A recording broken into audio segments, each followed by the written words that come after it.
সাবেক মাননীয় প্রধানমন্ত্রী শেখ হাসিনা এবং সাবেক মাননীয় সেতুমন্ত্রী ওবায়দুল কাদের এবং আরো যারা তার সহযোগী ছিলেন, পুলিশ সার্ভিসে কর্মরত ছিলেন, ডিবি হারুন, তারপর আপনার বিপ্লব প্রমুখ, তাদের আসামি করা হয়েছে। তো সেই জন্য সারা দেশ এখন এমন একটা অবস্থায় পর্যবসিত হয়েছে যে সবচেয়ে পুরনো অন্যতম গুরুত্বপূর্ণ রাজনৈতিক দল আওয়ামী লীগ এখন অনেকটা সেই 54 নির্বাচনের পরে মুসলিম লীগের যে দশা হয়েছিল সেই দশায় তারা নিপতিত হয়েছেন। মুজিব পরিবারের হাতছাড়া হয়ে যায় কিনা নেতৃত্ব, সেটাও দেখবার বিষয়। অনেকে এখন ভাবছেন যে সোহেল তাজ কিংবা আপনার সফাই তারা হয়তো নেতৃত্বে চলে আসতে পারেন।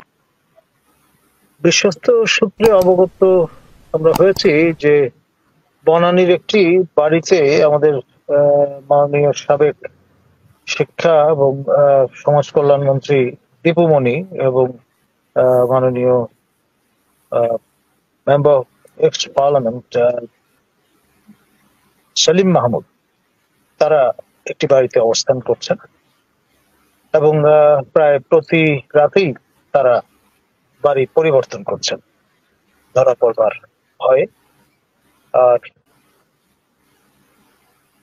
মাননীয় সাবেক মন্ত্রী দীপু মনির হ্যান্ডসম্যান বলে পরিচিত সেলিম চেয়ারম্যান এবং তার পুত্র, যিনি অভিনয় জগতের সঙ্গে যুক্ত ছিলেন, তারা তাদের সহায়তায় তিনি 78 কিলোমিটার এলাকা জুড়ে আমাদের চাঁদপুর জেলার যে নদীর উপকূল, সেখান থেকে প্রায় 7,000 কোটি টাকার বালু উত্তোলন করে নিজেদের ভ্যানিটি ব্যবস্থ করেছেন।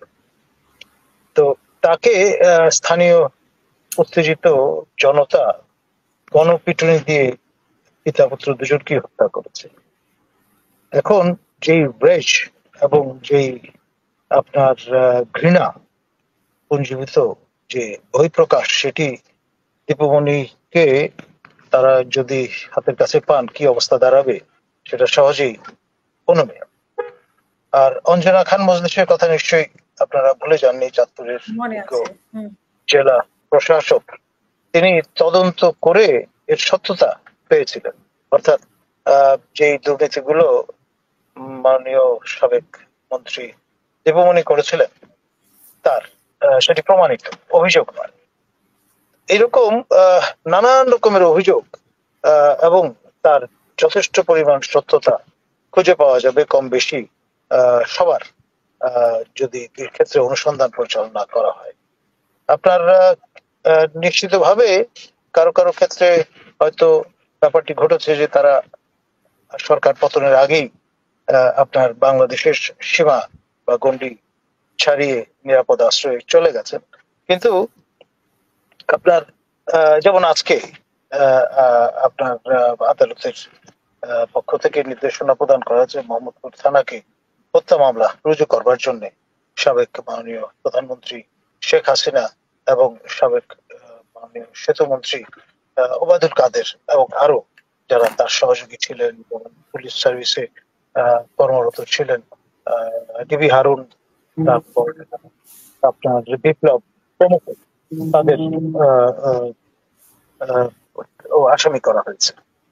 শুধু একটি মামলা, অসংখ্য মামলা হতে পারে। যে পরিমাণ খুন খারাপের ঘটনা ঘটেছে সেটি তো আমরা বলার অপেক্ষা রাখে না যে এর পরিণাম কি হতে পারে। কত বছরের যদি যাবজ্জীবন কারাদণ্ড হয় কত বছরের হতে পারে, আর যদি মৃত্যুদণ্ড কার্যকর করা হয় কতবার সেটি কার্যকর করার ঘটনা বা দৃষ্টান্ত স্থাপিত হতে পারে। আসলে স্বাধীন বাংলাদেশে এইরকম ইনসেনসিটিভ একটি অধ্যায় যেটি আমাদের অতিক্রম করতে হয়েছে এই সদ্য বিদায়ী পতিত সরকারের সময়, সেটি আমরা তো প্রত্যক্ষ করেছি। আর আরেকটি বিষয় সেটি হচ্ছে একেবারে গ্রাম পর্যায় পর্যন্ত, তৃণমূল পর্যন্ত আপনার এই যে ফ্রন্ট অর্গানাইজেশন গুলো, ছাত্রলীগ, যুবলীগ, স্বেচ্ছাসেবক লীগ, তারপরে আপনার তাদের আরো যে শ্রমিক লীগ, ইত্তেফার ফ্রন্ট অর্গানাইজেশন গুলো, তাদের যে দৌরাত্ম্য, সেটাও এমন দৃষ্টান্তগুলো, নজিরগুলো স্থাপন করেছে যে তাদের সবাইকে কিন্তু অন দ্য রান এখন থাকতে হয়েছে। আর কেন্দ্রীয় নেতৃবৃন্দের মানে ক্ষেত্রে এটি তো আরো বিশেষভাবে প্রযোজ্য। তো সেই জন্য সারা দেশ এখন এমন একটা অবস্থায় পর্যবসিত হয়েছে যে সবচেয়ে পুরনো অন্যতম গুরুত্বপূর্ণ রাজনৈতিক দল আওয়ামী লীগ এখন অনেকটা সেই 54 নির্বাচনের পরে মুসলিম লীগের যে দশা হয়েছিল সেই দশায় তারা নিপতিত হয়েছেন। আপনারা জানেন যে পাকিস্তান আন্দোলনের পথিকৃৎ ছিল মুসলিম লীগ। বাংলাদেশের স্বাধীনতা যুদ্ধের সময়ও যেই অবস্থানটা আওয়ামী লীগের ছিল সেটি অলমোস্ট মুসলিম লীগের দশায় পরিণত হয়েছে। মুসলিম লীগ এই দলটি শেষ কাণ্ডারি হিসেবে আমরা জমির আলীর কথা শুনেছিলাম।